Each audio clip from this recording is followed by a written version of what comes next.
Juan 5. Wunsch. Pagkatapos ng mga bagay na ito ay may isang kapistahan ng mga Hudyo at umahon si Jesus sa Jerusalem. Adu. Sa Jerusalem nga sa tabi ng pintuang tupa ay may isang tangke na sa wikang Hebreo ay tinatawag na Bethesda na may 5 portiko. 3. Sa mga ito ay nangakahiga ang karamihang may sakit, mga bulag, mga pilay, mga tuyot na nagsisipaghintay ng pagkilos ng tubig. Upper Park sapagkat ang isang anghel ng Panginoon ay bumababa sa takdang panahon sa tangke at ginugulo ang tubig. Sino man nga ang unang pumasok pagkagulo ng tubig ay gumagaling anumang sakit niya. 5. At naroon ang isang lalaki na 38 taon nang may sakit. 6. Nang makita ni Jesus na siya'y nakahiga at maalaman na siya'y matagal nang may sakit, ay sinabi sa kaniya, "Ibig mo bang gumaling?" Seting sumagot sa kaniya ang may sakit, "Ginoo, wala akong taong maglagay sa akin sa tangke pagka ang tubig ay nagugulo. Datapuwa at samantalang ako'y paparoon ay may ibang nauuna sa akin."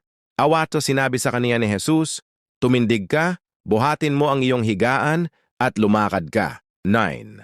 At pagdakay gumaling ang lalaki at binuhat ang kaniyang higaan at lumakad. At araw ng Sabat ng araw na yaon. Pinpa kaya't sinabi ng mga Hudyo sa kaniya na pinagaling, "Sabat ngayon, hindi matuwid na ikaw ay magbuhat ng iyong higaan." 11. Datapuat sumagot siya sa kanila, "Ang nagpagaling sa akin, ang siya ring nagsabi sa akin, buhatin mo ang iyong higaan at lumakad ka." 12. Itinanong nila sa kaniya, "Sinong lalaki yaong nagsabi sa iyo? Buhatin mo ang iyong higaan at lumakad ka." 13. Datapuat hindi nalalaman ng pinagaling kung sino yaon, sapagkat si Jesus ay umilag, yamang may karamihan sa dakong yaon. Partin. Pagkatapos ng mga bagay na ito ay nasumpungan siya ni Jesus sa templo at sinabi sa kaniya, "Narito, ikaw ay gumaling na. Huwag ka nang magkasala pa, baka lalong masama ang mangyari sa iyo." Pipan umalis ang lalaki at ibinalita sa mga Hudyo na si Jesus ang nagpagaling sa kaniya. 16. At dahil dito ay pinag-uusig ng mga Hudyo si Jesus sapagkat ginawa niya ang mga bagay na ito sa araw ng Sabat. 17. Datapuat sumagot si Jesus sa kanila, "Ang aking ama ay gumagawa hanggang ngayon at ako'y gumagawa." 18. Dahil dito'y lalong pinagsisikapan ng mga Hudyo na siya'y patayin sapagkat hindi lamang sinira niya ang Sabat, kundi sinabi pa niyang ang Diyos ay kaniyang sariling ama, na ginagawa niyang kapantay ng Diyos ang kaniyang sarili. 19. Sumagot nga si Jesus at sinabi sa kanila, "Katotohanan, katotohanang sinasabi ko sa inyo, hindi makagagawa ang anak ng anuman sa kaniyang sarili, maliban sa nakikita niyang ginagawa ng ama, sapagkat ang anumang gawin ng ama ay ginagawa namang gayon ng anak, udwa sapagkat iniibig ng ama ang anak, at ipinakikita sa kaniya ang lahat ng kaniyang ginagawa. At ipapakita niya sa kaniya ang lalong dakilang mga gawa kaysa mga ito, upang kayo'y mangagtaka. Deptate 1. Sapagkat kung paanong ibinabangon ng Ama ang mga patay at binubuhay sila, gayon din naman binubuhay ng anak ang sino mang kaniyang ibigin. 23. Upang parangalan ng lahat ang anak, gaya ng pagpaparangal nila sa Ama. Ang hindi nagpaparangal sa anak ay hindi nagpaparangal sa Ama na nagsugo sa kaniya. 20. Katotohanan.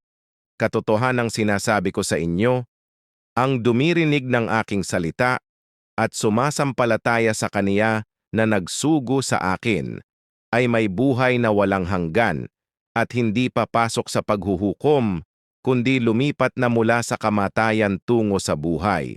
Tipon Pim. Katotohanan, katotohanang sinasabi ko sa inyo, dumarating ang oras at ngayoy dumating na ang mga patay ay mangakarinig ng tinig ng anak ng Diyos, at ang mga mangakarinig ay mga bubuhay. Sa Matthew 6. Sapagkat kung paanong ang ama ay may buhay sa kaniyang sarili, gayon din naman ipinagkaloob niya sa anak na magkaroon ng buhay sa kaniyang sarili. 27. At binigyan niya siya ng kapangyarihang makahatol sapagkat siya'y anak ng tao. 28. Huwag kayong mangagtaka rito, sapagkat dumarating ang oras na ang lahat ng nangasa mga libingan ay makakarinig ng kaniyang tinig. 29. At magsisilabas. Ang mga nagsigawa ng mabuti ay sa pagkabuhay na maguli sa buhay, at ang mga nagsigawa ng masama ay sa pagkabuhay na maguli sa paghuhukom. 30. Hindi ako makagagawa ng anuman sa aking sarili.